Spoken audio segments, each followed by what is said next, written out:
What a comeback from Carlos Sainz. Obviously, we talked about Max Verstappen being out. The man who was there to pick up the pieces was not his teammate Sergio Perez, but was the man who started in P2, Ferrari driver Carlos Sainz. 2 weeks ago, he was in a hospital bed having surgery, getting something removed from his body, and he just won a race.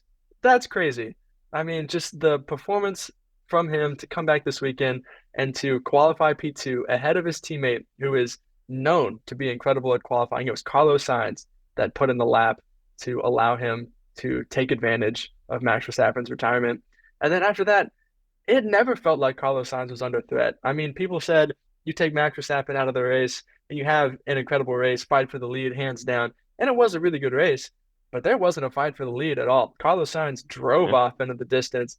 I remember the first stint, people were having tire wear like crazy and just fastest lap after fastest lap after fastest lap for Carlos Sainz.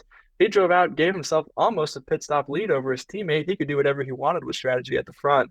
I mean, Yeah. Carlos Sainz, no better advertisement to any team having an open seat in 2025 than what he just did this weekend.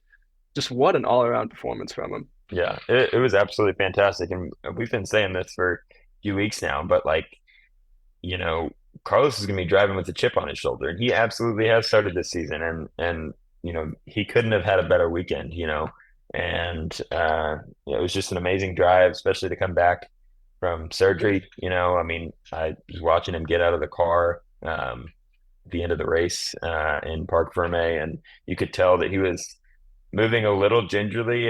Not as he didn't look as quite excited as somebody who just won a Formula One Grand Prix normally is, but I think just goes to show that he still was in a little bit of pain, and he pulled through. And the tire degradation on the circuit, I think was really high, maybe higher than what some teams expected, but it just shows you how much clean air in the front did for Carlos to be able to kind of drive off during the first stint and just pound in those laps. And um, yeah, it was a great race from Carlos, and it was very great to see him win a race. I like watching Carlos Sainz win races. I mean, he's like the only driver to win a race outside of Sergio Perez that isn't Max Verstappen in like two plus years or something like that. So, I think if you're Mercedes, if you're a Red Bull, you have to be thinking about Carlos Sainz for next season. I mean, I could see why maybe they weren't thinking about him originally. If you're in Red Bull, you've got some people in your camp that you like. If you're Mercedes, you've got some people in your camp that you like. But just seeing the way that he's performed this year, seeing the way that he doesn't crack under pressure. I think Monza 2020, chasing down Pierre Gasly, and even though he finished second, didn't make a single mistake in that race when he was driving through traffic to get there. Singapore last year, what a race under pressure with three drivers behind and purposefully giving Lando the right amount of DRS and Carlos Sainz win that race flawless. And then the opportunity is presented to him again, this week, and he wins the race flawless again.